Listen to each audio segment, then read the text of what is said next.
Welcome to the Afghanistan Project Podcast. I'm Beth Bailey, and today I'm excited to welcome Andy Sullivan, the Director of Advocacy for nonprofit organization No One Left Behind. We're excited today to give listeners an update on the Special Immigrant Visa Program and about all the great work that No One Left Behind is doing for U.S. allies. About Andy, he is an Erie, PA native and a graduate of the Virginia Military Institute. And for over 9 years, he served as an infantry officer in the U.S. Army, deploying to Iraq, Eastern Europe, and Zabul, Afghanistan.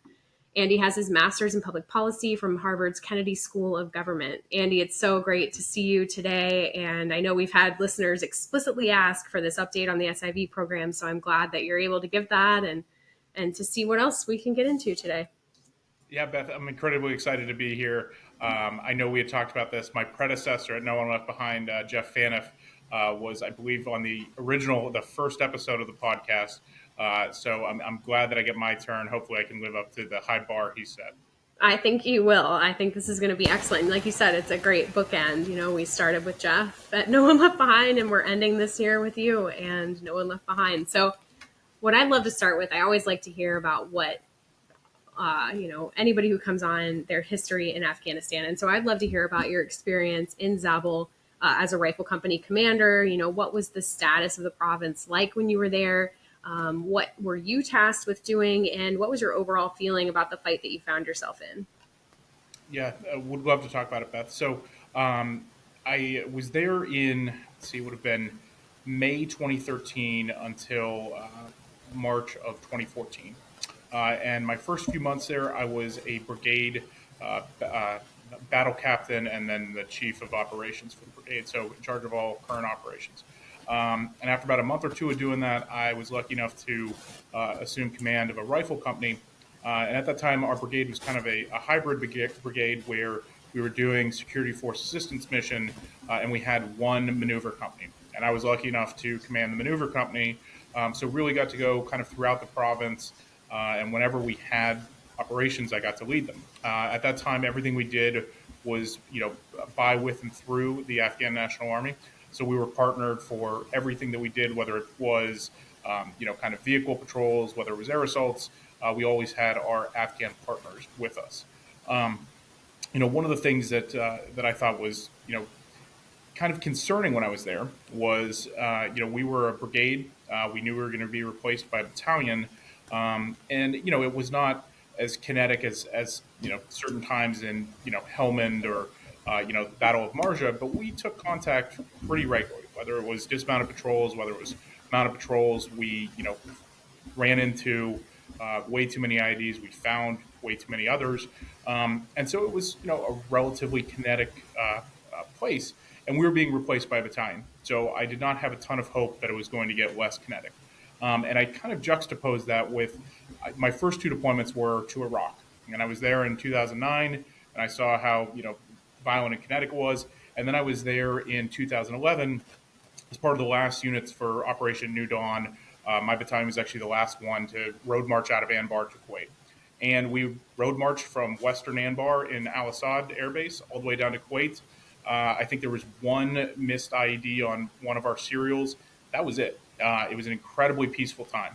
And then you look a few years later, ISIS had taken over, a vast majority of Iraq. And so, as I was thinking to myself, I looked at what was a great security situation, relatively speaking, in Iraq when I left, and how quickly it dissolved. And then I kind of juxtaposed that with what was happening in Afghanistan, where it was 2014, we were already drawing down from surge. I did not have a ton of hope. And so, I know you've had Bill Roggio on here, Beth. One of the things that I loved him for putting together, I hated seeing, they had a great map that showed district by district as, provinces and districts fell. And so, when watching that after I left Afghanistan, into 2019 and 2020 and 2021, it was heartbreaking but unexpected for me. So I know I went all over the place on that one, but it was a great experience, albeit, even when I was there, I did not have the most optimism for the trajectory of that war. Yeah, it's exactly the way I felt when I left the intelligence world in 2013, where I thought this is just going to hell in a handbasket, and the question is how long and how bad will it be? And I didn't watch all of that, because it just broke my heart. It broke my heart for the veterans I was writing about at the time. And it broke, it was so disappointing as somebody who was involved, but peripherally. My feet were never on the ground in Afghanistan. So I can't imagine, I heard many stories from veterans of the fight about how it felt for them to watch districts fall to the Taliban in those years, like the years you were in Zabul, to watch, Sangin fall into Taliban hands far before the withdrawal took place. And it's hard, I imagine, to see all of that. And like you said, to have seen Iraq before that, and to kind of have this notion, even though there's such different countries and different problem sets, you can't replace, like you said, a brigade with a battalion and then expect that you're going to find a less kinetic atmosphere when you're, anyway, we don't have to belabor that, but that was a great answer. What I would love to know too, I'm making this educated guess just from the other people who've sat here and the other passionate Afghanistan advocates that I've talked with, that you did not stumble across your job at No One Left Behind by accident. It wasn't like, oh, I'd really love to dedicate my life to this, because it's a very difficult job to be in, a difficult problem set to still be involved in. So can you tell me, what was it about the work with that organization that drew you to it, that made you want to be part of this ongoing effort? Absolutely. So I never anticipated on being an advocate at all. That was not in the cards for me. At least I didn't think so. So coming out of grad school, I actually was picked up for something called the Presidential Management Fellowship. Had planned on, was hired by State Department, was supposed to go and work as a legislative liaison for State Department. COVID hit. It took way too long to get a security clearance. And so, while I was kind of, just biding time, I found another nonprofit called With Honor Action. They worked on bipartisan politics. And I started working with them. And one of the things that I was working on was issues related to Afghan SFDs. Now, it was just a small part of a larger portfolio of issues that involved national security and traditional veterans affairs, but it was far and away my absolute favorite aspect of the job. At that time, you did have the withdrawal from Afghanistan, the collapse of the government, and so we really leaned into the work on Afghan and SIV issues. But again, part of a larger portfolio. So when my predecessor, Jeff, was leaving, he actually had reached out and said, "Hey, I'm leaving. Do you know anybody who would be good for this?" And I'm like, "Well, actually, I would love to narrow my portfolio and scope in on this and really lean into the work." And so that's what professionally brought me here. Now, what personally got me involved in it? I had an incredible interpreter. So because I was a company commander when I was in Afghanistan, I had really my pick of interpreters. And so I had a great, I'm only going to give his last name because his first name, I won't give him away, but Ahmadi was his last name. He was incredible, probably spent more time with me than just about anybody that deployment. Maybe my first sergeant, but really he was next to me 24/7. Great human being. We thankfully got him an SIV. He got to the U.S. in 2016. He is married, has kids, has a great life in the Pacific Northwest. But as amazing as he was, I knew he wasn't unique. And there were tens of thousands of others that deserved it. And so I wanted to make sure that they had the same opportunities that he did. That's really incredible. I'm glad, too, to hear that he obviously got through that program in a pretty short period of time compared to so many people who, say, started looking for an SIV in 2013, 2014 and still didn't have one when the withdrawal came around. The fact that he was quick and he started in 2012 and got in 2016 tells you something about the program there. Absolutely. And yeah, there have been lots of holdups and issues in that program that we've addressed on the podcast before. We don't have to address them again, but yeah, it's devastating to hear those stories that the people who were still stuck. But I'm glad, it's so good to hear a happy story like that, especially somebody who was clearly so deserving, as all of these applicants are. Let's start off with this SIV update by talking about just how many of those amazing people who worked alongside us, who helped us build the institutions that were going to lead to democracy in Afghanistan, who did all of this work in support of us, how many of them are still waiting on their SIVs in Afghanistan or Pakistan right now? Yeah, so it's an incredibly tough question. I'm going to throw a bunch of numbers at you. I'm going to throw a bunch of caveats. So, Love let me it. know when I get too crazy here. But firstly, what I'd say is the U.S. government failed in that we never actually were forward-looking and kept track of people as they became SIV eligible, right? So we never said, okay, Amadi, you hit your 2 years of service, or then when we modified the program, so it was 1 year of service. We never said, yep, you are good. We're going to get all of your demographic information and contact information. You are now on this roster of SIVs. We didn't do that. And so we now have to look. We don't actually have a set list. We actually have to look at how many applicants are out there and kind of what have been historic approval rates to figure out how many folks are out there. That's one caveat. Second caveat, I know you had Kevin Reardon from the Association of Afghan Prosecutors. We also have these edge cases where SIV has a very strict, legal definition that's written into statute. Maybe doesn't always encompass everyone that's deserving, right? So the numbers I'm going to give you also would not inherently capture folks that maybe should be SIV eligible, but under the current statute aren't.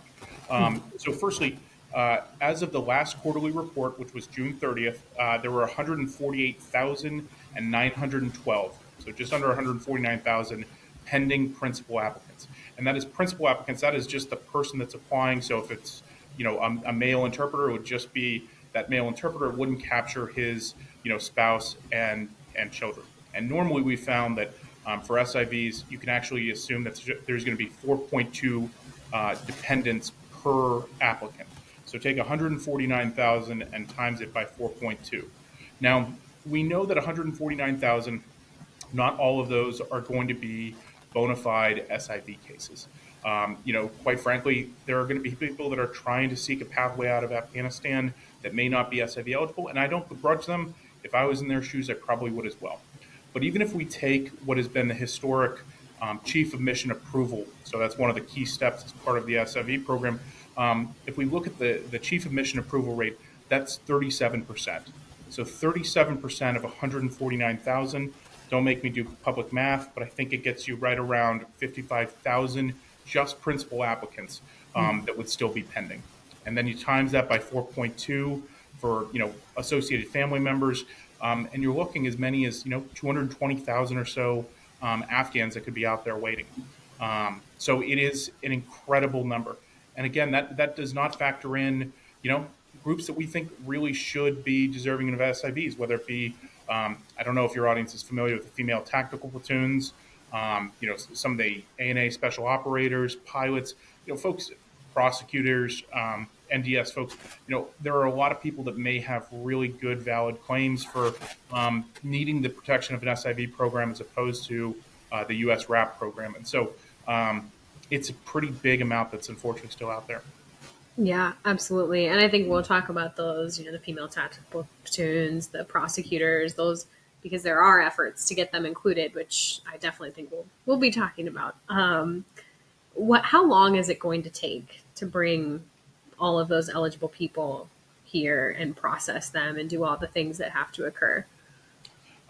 It's a great question. So again, get ready. I hope you've got a pen and paper to write these down, because we're going to do some numbers here.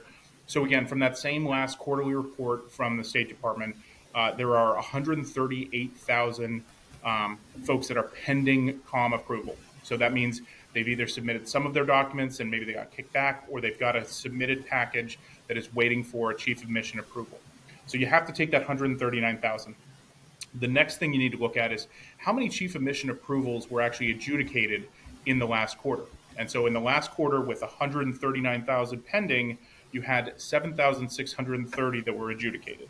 So you divide that 139 by 7,630, you get 18.1. So that's 18.1 quarters to process that. That turns out to be about 4.5 years. So for some of these folks, and this is assuming, Beth, that we don't add any more people, right? This is at stasis right now. If we add more, obviously that would increase the time. But assuming we add no new people, no new applicants, it would take 4.5 years to actually work the way through just on chief of mission determination, not even further steps on down with the actual SIV petition. So again, a rather large problem. I would love to come with better news, but the numbers are what they are. Yeah, you got to work with what you got. And here's another thing that when I used to write about this, it always sounded scary to me. And I think that probably in some of my early reporting, just like all the people, all these news reporters who are calling the US RAP program a visa, which it's not. There's so much, there are just so many facts. It's hard to get them right. And so in the beginning, I definitely believed something to be true that I think a lot of people probably believe to be true, which is that the number of available SIVs is that's it. That's all the SIVs available. And so according to that quarterly report, there are 13,187 remaining SIVs, which sounds terrible when you know that there are 148,912 in the pipeline, and of them, you're likely to get 55,000 that pass COM approval stage. Like you said, that's the first step before you get KBL and all these other things that come down the line. But that sounds so dire. But can you kind of, there is good news and bad news about that number. So can you kind of deliver all of that, the good and the bad, at the same time? Certainly. Let's start with the bad, though. Okay. So you just referenced I believe it's 13,168. That's important to note that is as of June 30th. So again, if you look at, it's been 5.5 months at the time of publication of the podcast here. It'll be nearly 6 months, right? And so you have to look at, we have been issuing SIVs in that time frame. Again, in the last quarter, we issued 1,368. So if you project a similar amount that have been issued, you're close to 2,500 that have been issued since that report, since the last data that was captured in that report. So really take 1,300 and minus 2,500 from that, or excuse me, 13,000 and minus 2,500 from that. So we are, approaching, 4-digit levels left of visas. Now, the good news, we have seen plus ups in recent history of basically 4,000 additional visas per year. Additionally, there's pending legislation right now, and I think we can get into it later, but in a bill called the Afghan Allies Protection Act, a bipartisan and bicameral bill, it would plus that up a 20,000 visa amount. We think that's critical. Obviously, anyone that is SIV eligible should have a visa. So if it's not enough, then we'll need to do more, but we think 20,000 is a great place to start. So, we have seen in the past that there is historic congressional approval to add 4,000 a year, and there's pending legislation that would add 20,000. That's the good news. The bad news is it's not passed yet, and so until it's added, it won't happen. And quite frankly, if you look at this year, Congress is supposed to be their last working day as of right now is going to be Friday, so it's going to be before this podcast is actually aired. And unfortunately, I have to report that there is going to be no SIV legislation passed this year. So that 4,000 did not happen this year. There were some really good, strong bipartisan amendments that were introduced for the National Defense Authorization Act. Unfortunately, in both the House and Senate version of those bills, they were ruled out of order. So despite being some of the most sponsored, I believe in the House, it was the third or fourth most sponsored amendment of like 1,200 or so, didn't get a vote. So we know it's popular, and yet, some of the dysfunction of Congress just inhibits it. So I think that was a bad news, good news, bad news sandwich delivered there. That was a bummer at the end there. I did not like hearing that. You keep seeing all this momentum for things like, or where I do, it's a confirmation bias because when I go to Twitter, it's all Afghanistan all the time. And there's always all this hope that these things are going to pass and that we're going to see movement for Afghans. And then it's just like it always just falls off. And we can talk about that later, but it's very disconcerting to me and I don't understand why. So maybe you'll have advice on that. But before we get there, I want to talk about another thing that always frosts my flakes about the SIV program. So the SIV program is meant to take 9 months from start to finish. Obviously, and let's look at Amadi, 4 years starting in 2012. I've got people I've been talking to who it's same thing. They've been waiting quite some time. The latest quarterly report from the U.S. government said that they are taking 366 calendar days to process SIVs. Now, there are two things in there that are just totally disingenuous that I will flag. The USG portion and calendar days. So those are things that immediately red flags. Like, that's more than a year. Definitely not 9 months. And it's the USG's portion. So can you talk about how long the process is really taking and what the other parts are that add to that USG portion that's already unsatisfactorily long? Absolutely. So, I would also point out, there had been a trend where the time frame for processing was coming down. And in the Q2 report, the State Department claimed 270. We can quibble about how accurate that was. But they claimed 270 in Q2, and then in the following quarter, it was back up to over a year. So, at least recently, kind of a disturbing trend there. You also highlight a really important thing: U.S. government processing time. As I kind of mentioned, so much of the onus is on our SIVs, and that, maybe the most onerous part is the HR verification and LOR. Why am I having trouble with the letter of recommendation? Thank you. Whew. The R was tripping me up there. Excuse me. So letter of recommendation. That's okay. I just got tripped up because I had a mental fart where I went, oh, calendar days. They're talking about Monday through Friday, and they're not. No, calendar days is really nothing. That's actually a year plus 1 day. So it's okay. The LOR part. Keep going. We're doing great. I'm going to say I was stuck on the fact you said frosted my flakes, which is now my new favorite expression. So it's scrambled my brain there. Yeah, that's my aunt's. I stole it from her. She's way cooler than me. Well, if you stole it, I'm also stealing it. So that's great. It needs to be all through the world. So yeah, but no. So the HR verification and the letter of recommendation, that can be quite onerous because you're asking Afghans to try and track down oftentimes former employers that no longer exist. If they were contractors. In the case of a lot of times if they're looking to service members that they served with, maybe they've lost contact with them. Maybe they were fantastic interpreters, but have just lost contact through Facebook. And so we're now asking them to try and track down all of these external things to help them prove their SIV eligibility. And then you also have certain cases where, through no fault of the applicants, somebody has gotten a hold of a previous applicant's letter of recommendation and has forged it and used kind of the same language, the same recommender.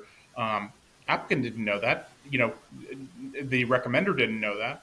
And now you potentially have a case where, they are going to, that LOR would be discounted or would be, have to go through additional processing through no fault of their own, which can really slow it up.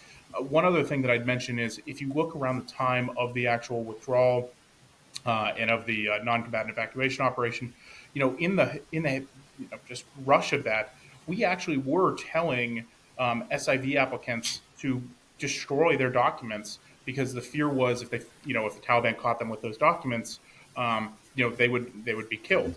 Mm-hmm. That makes sense, but now we have potentially destroyed all evidence that they had of their connection to the USG and of the SIV eligibility. That reporting, unfortunately, the 366 doesn't capture all of the time that it really takes applicants to try and navigate the process, and so it paints a rosier picture than I think is actually accurate. Yeah, and I will say, because we usually end with a letter from an Afghan, and I don't have one today, but I'd like to share a couple Afghan stories here about real LOR difficulties, because when I first started covering post-withdrawal Afghanistan, that was my inbox in every social media account I had was full of Afghans sending me their entire packet saying, can you get me in touch with my supervisor? And I have sent so many supervisor emails, and I had one instance where a gentleman wanted me to get him in touch with the American military member he had interpreted for. And he came back to me and said, I don't really trust that. I'd need to see him face to face. And I said, here's his email address. Set up a Google Meet, set up a Zoom, set up whatever. He's got the internet. He can do it. And I never got a response back, and that's a quick thing where you can verify if that person is the person or not, because I can understand the reticence to support someone that you're not certain that it was the person who was really there to help you, but he could have. And then there were times when I would call different numbers and email different people, and they would just they'd be like, yeah, I don't really trust you. I'm like, look at my body of work. I am the reporter that I say I am. And this person has had, like it's galling when you look at the stories of these individuals who are trying so hard, or, the person who has just, his story has broken my heart. I have pictures. He sent me all of his documentation, pictures of it before he had to put it into a fire barrel and burn it, because the Taliban were coming to the place where he was trying to work and keep his family safe, as a Hazara, and already just in terror. They had murdered his dog and just destroyed his house, and he had to flee into a tent. He had been living in a tent and then had moved to this farm to try to be safe, and the Taliban was doing their first countrywide search.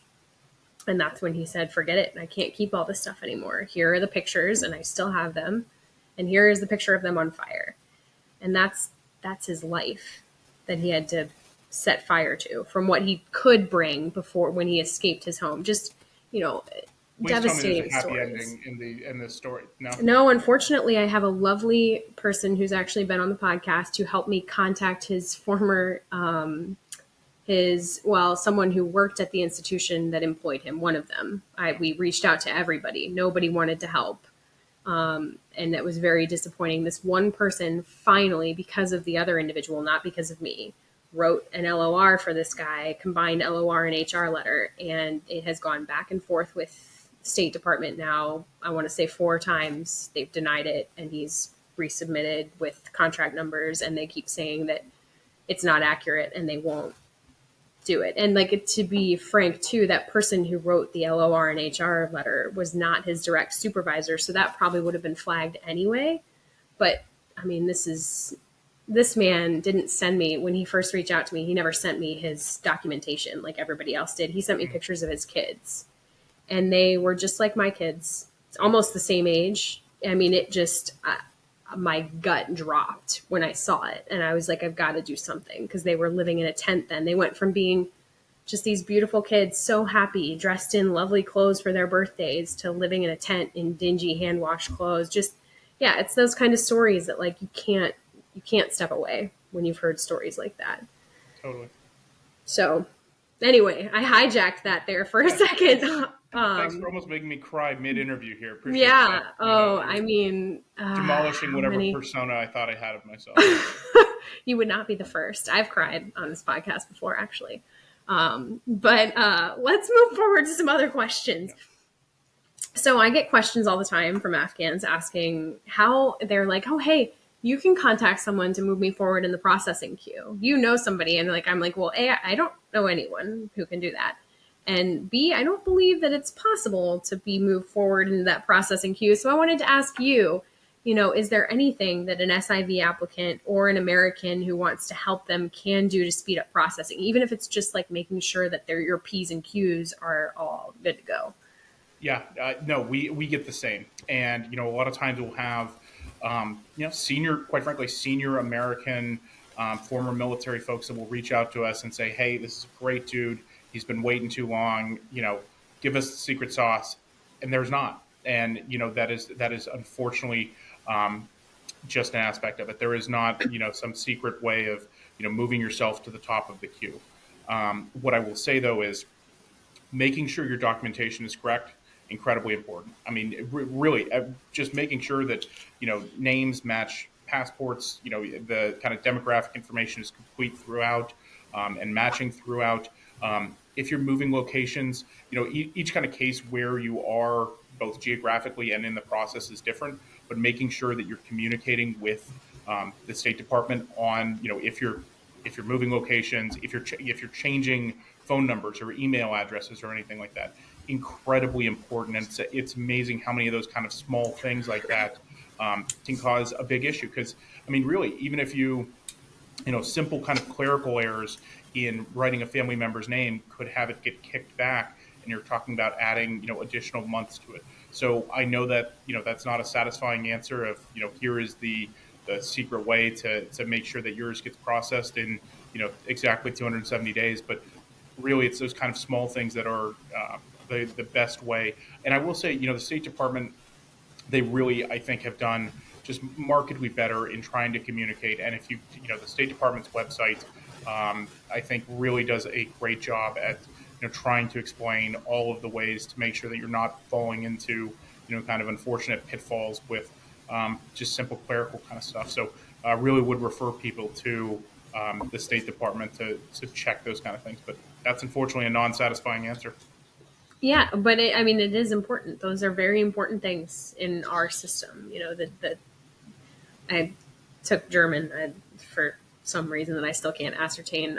But Kleinigkeiten is the word for like those tiny little details, and I love it. It's my favorite. It's probably my favorite German word. It comes to mind before tiny little details. 3 years, and I did not know at all. No, you didn't have to know German in Germany. Honestly, I was there, and they just always spoke to us in English, and except I think a couple times I was on my own away from the other students, and I did get asked a couple times, "Where's the ice cream shop?" or "How far is it to the top of this tower?"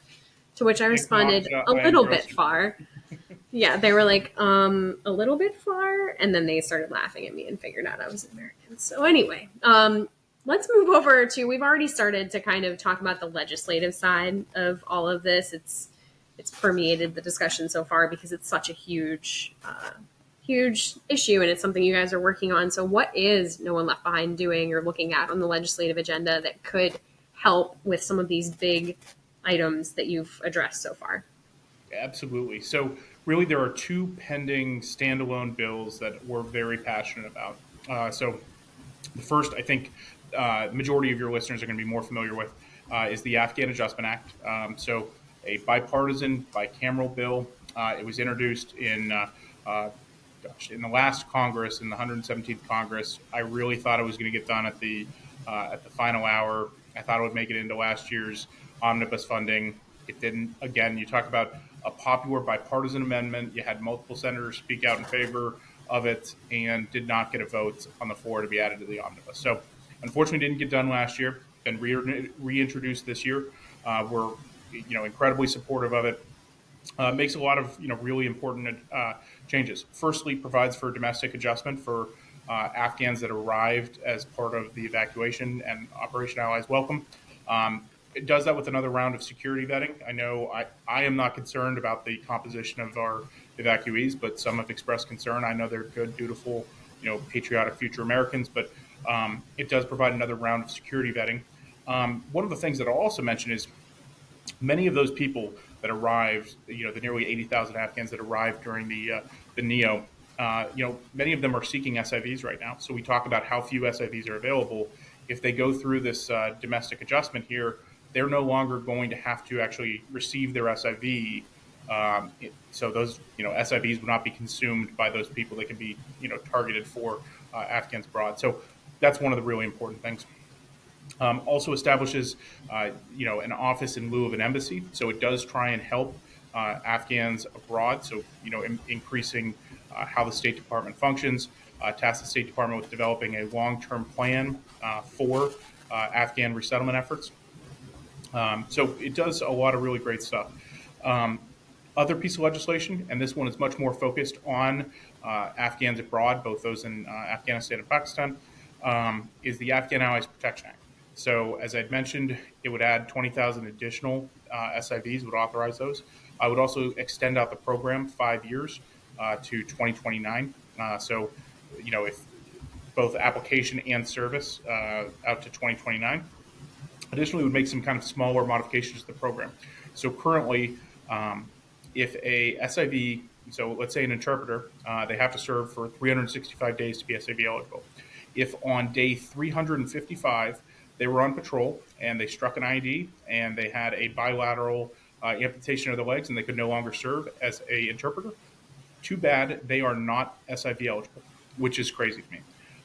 So it would modify the program to allow for exceptions for those that were wounded or injured in combat to get their SIV eligibility, even if they'd not served for a year.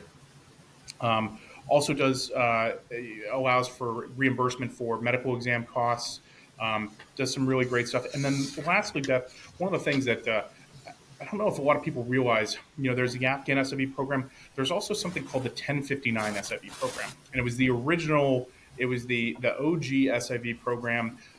It was from 2006, and it actually is still an operative program.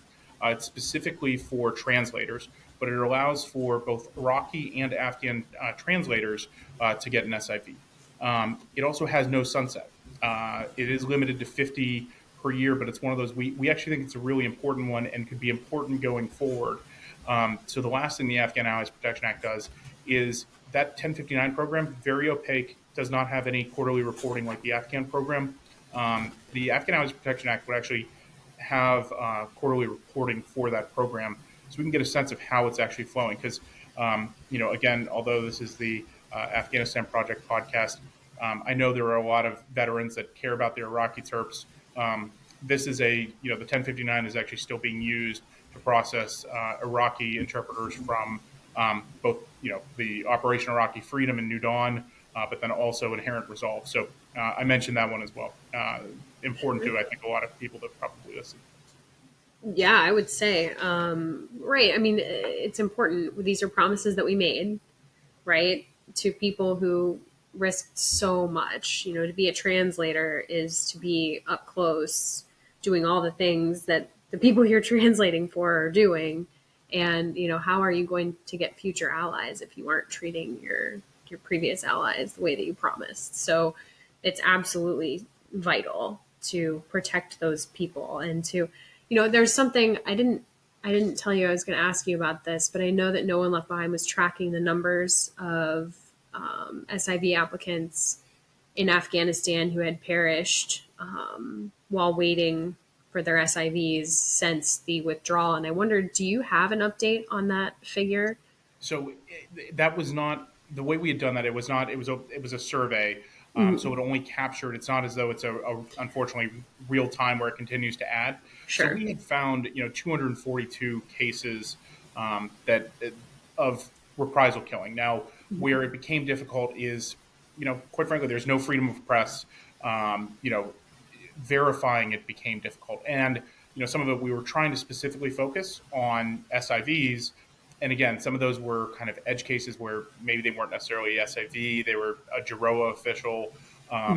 But, we found 242, reports that were given back to us of people that were killed while waiting. I would also say, you look at the UN mission to Afghanistan, they released a report in September that had found over 900 cases of severe reprisal violence on JAROA officials. I believe it was over 200 cases of reprisal killings there. So, we've seen ours, which are just, fundamentally limited in the methodology that we can do. But UN, which does have people on the ground and does have, folks that are actually able to verify, they have found over 200 instances of reprisal killings of former government officials, over 900, cases of serious brutality, and these are all undercounts. I mean, these are very clear undercounts where we know, killings have happened, but unfortunately, people just aren't going to be aware of it, or they're, counted as a simple kind of, criminal or civil, criminal kind of issue, not actually a reprisal killing from the Taliban. Sure, yeah, and that's the reason I thought of that while we were speaking about the Iraqi and SIV translators, is I believe that like legacy No One Left Behind, like pre-withdrawal, No One Left Behind had been keeping track of numbers of SIV applicants who had died. And I think that might have been Iraqi and Afghan SIV applicants. I can't remember. This is dating. I do remember seeing it. I think we had a total, if I remember correctly, of around 300 that were killed. And I can't remember if it was Iraqi and Afghanistan, but these were also, interpreters that were killed on patrol with us. It's incredible. Not only is their service just terrifying for the reprisal nature of it. I mean, a lot of these people served in a conflict zone with us for years on end. When going back to Ahmadi, it was my third deployment. I thought I was, the bee's knees, like this, hardened combat veteran. And the thing that struck me about Ahmadi was he knew exactly what I wanted to do at all times. Like when we were in a firefight, he knew like who needed to know what and who needed to be contacted. And I'd asked him like, how are you so good at this? Not just like the translating, but like you understand, the battle space geometry and what's going on. He had been at war since like 2009. Like he had fought with Marines in RC South, had been in RC East, had come back to RC South. I mean, the dude had literally fought for like 5 years. And so I've gone on a wild tangent here. You got me spun up here, Beth. But it's not just the like reprisal nature of it, just the act of serving, in conflict zones for years on end. I mean, there is incredible danger to that. And so, in this previous report that you had mentioned, we had found over 300 instances where folks that ultimately would have been SIV eligible that were dutiful interpreters or other folks employed by or on behalf of the U.S. government, had been killed. Both reprisal, but then also just combat operations. Yeah, it's a devastating job. We've had one story on my friend Passoon, who survived being blown up by an IED and was comatose, then had to relearn how to walk and wasn't able to see for months, and then went back.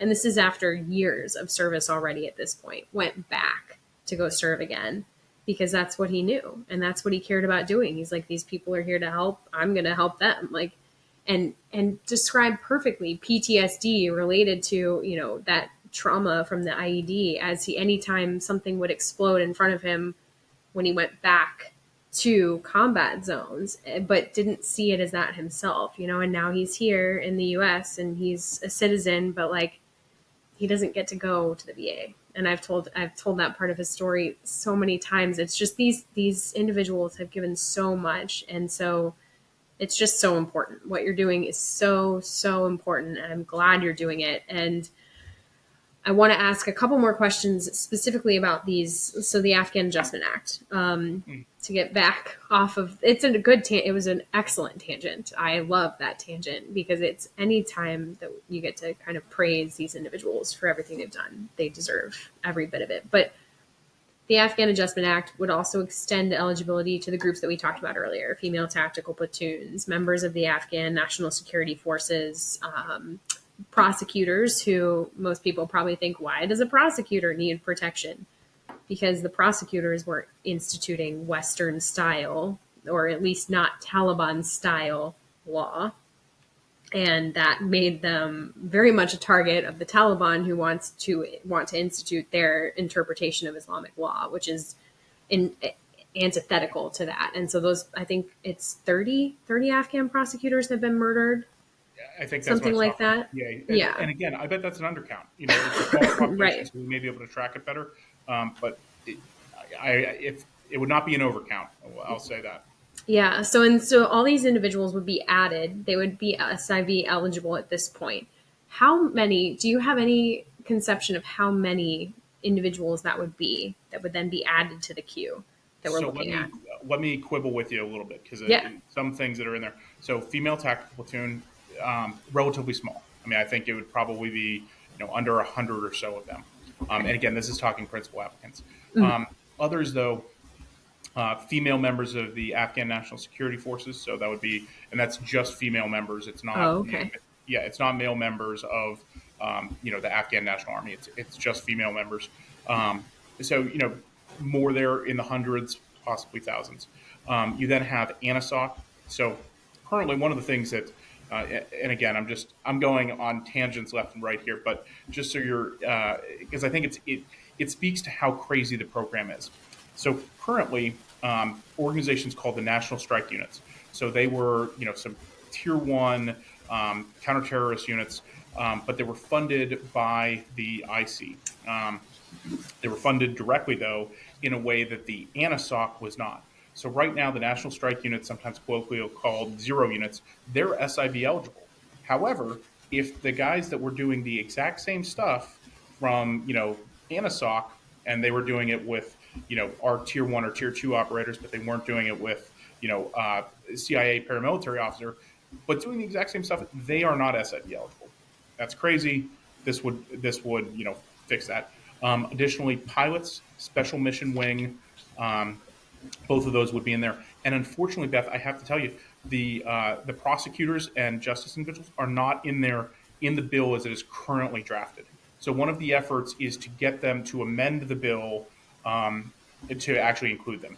And to be candid, one of the ways that we look at, as much as I would love for the Schoolhouse Rock version of how a bill becomes a law where the standalone bills are passed, Unfortunately, that's just not reality in Congress, and it's likely going to move on another moving vehicle. We had hoped it would be the defense bill.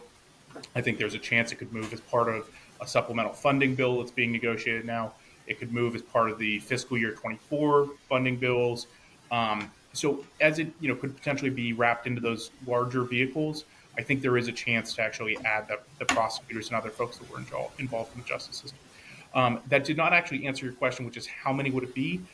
My sense is probably on the order of 5,000 or so. I think the biggest draw would be from ANISOC, so the ANA Special Operations Command. So potentially up to 5,000 additional folks, maybe 10,000. I believe they had 2 brigades of ANISOC at the time of the fall of Kabul. It gets into how many folks were actually there. But yeah, I would say somewhere between 5 and 10,000. Okay. Moving forward to Pakistan, it was a firestorm of media attention back when Pakistan said, "Hey, we're going to deport all the Afghans, and we're going to do it in a phased operation with illegal refugees first, and then this other group, and then this group." But they never said anything about refugees who were specifically in U.S. processing pipelines, so the U.S. RAP program, SIV applicants who have been moved for their safety to Pakistan, where they can be processed at Islamabad. And I know that No One Left Behind was one of many organizations that voiced their discontent with Pakistan's decision. And I just wondered, what's the latest update on what's going on with our individuals in Pakistan and what the Pakistani government is going to do about our allies? Yeah. So I will say tons of sensitivity. So I'll be more measured than I normally am, but I'll talk at least public reporting. So public reporting has said, up to 200,000 Afghans have left Pakistan.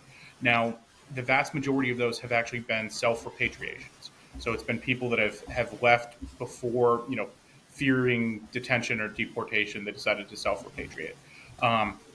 Some of those were folks that fled during the Taliban takeover. Some were folks that have been there for decades, since the time of the Soviet invasion. So it is split between those groups.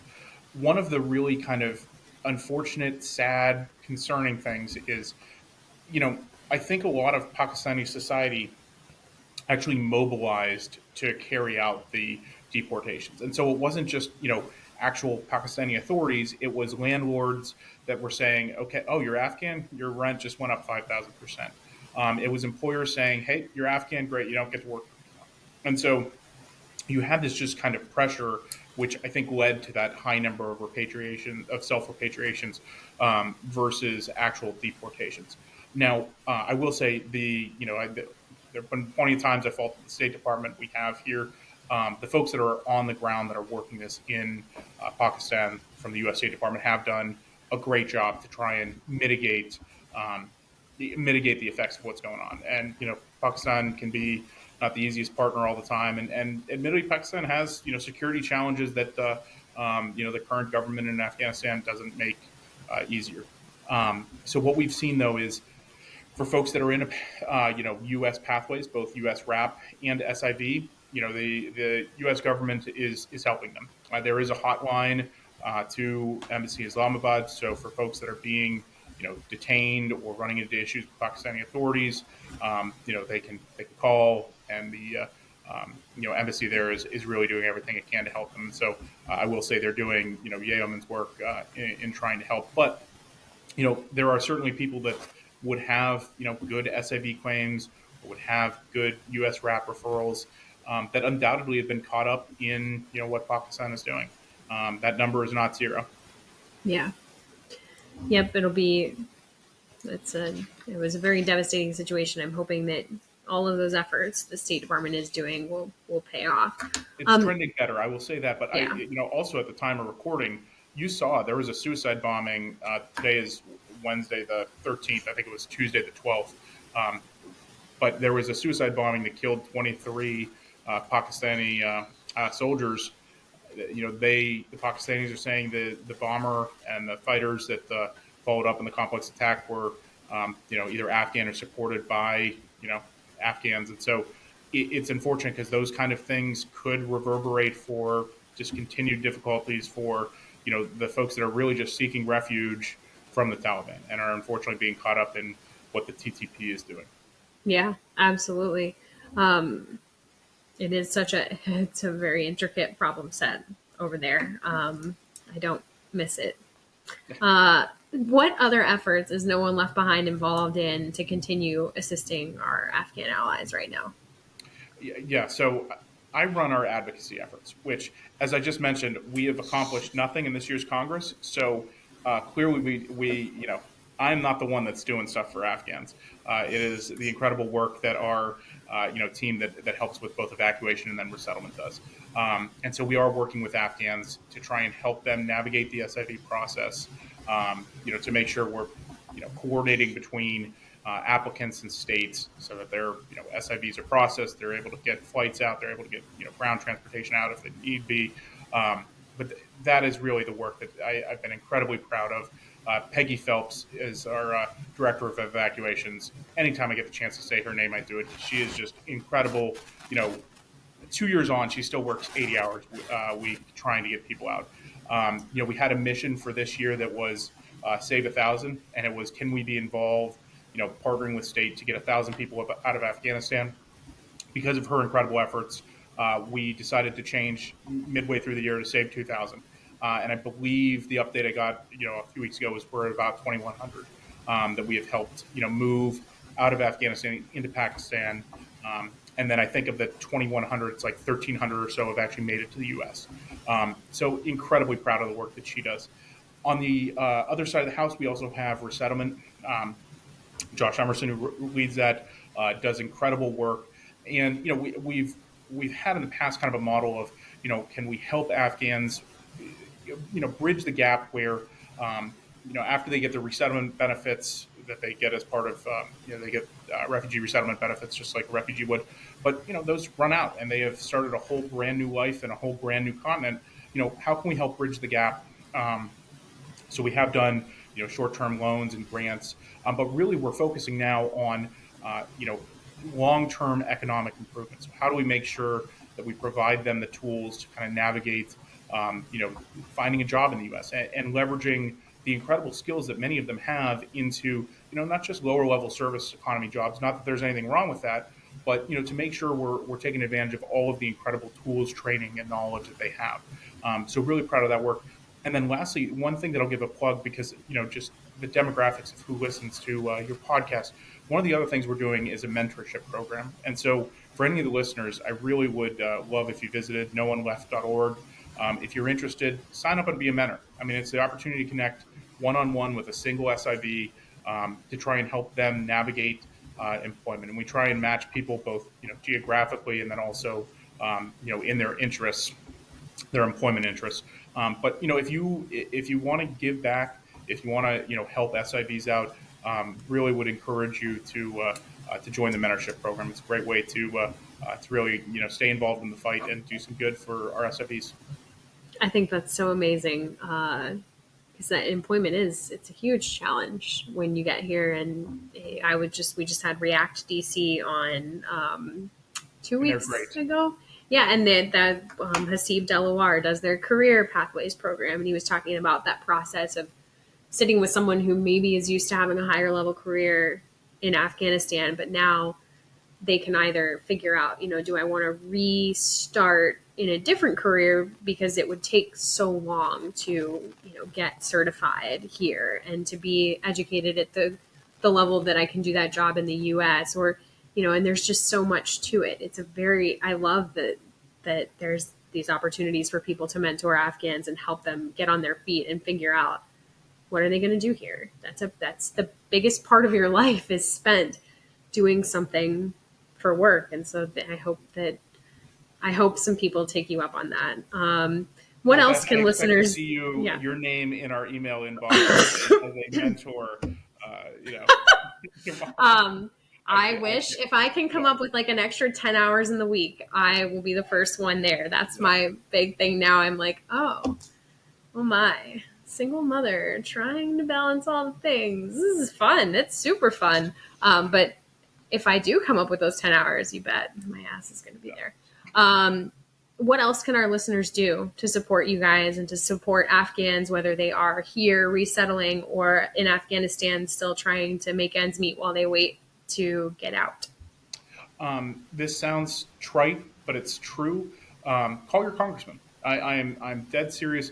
Call your congressman, call your senator, tell them to pass the Afghan Adjustment Act, tell them to pass the Afghan Allies Protection Act. I said earlier, there's not a secret sauce. There's not. There's not a way to improve this unless we do it systemically.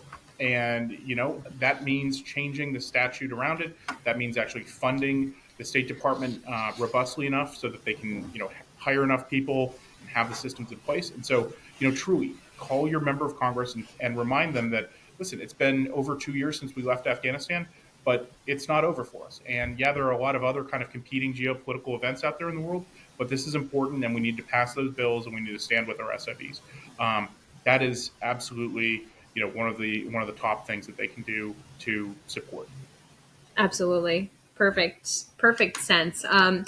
Before we end here, I want to put out the call to all of our Afghan listeners, whether you are here in the U.S. or in Pakistan or in Afghanistan. We want to hear your stories. We want your stories to be a key feature of the podcast. So please send them to us in any form that makes sense to you, that speaks to your heart.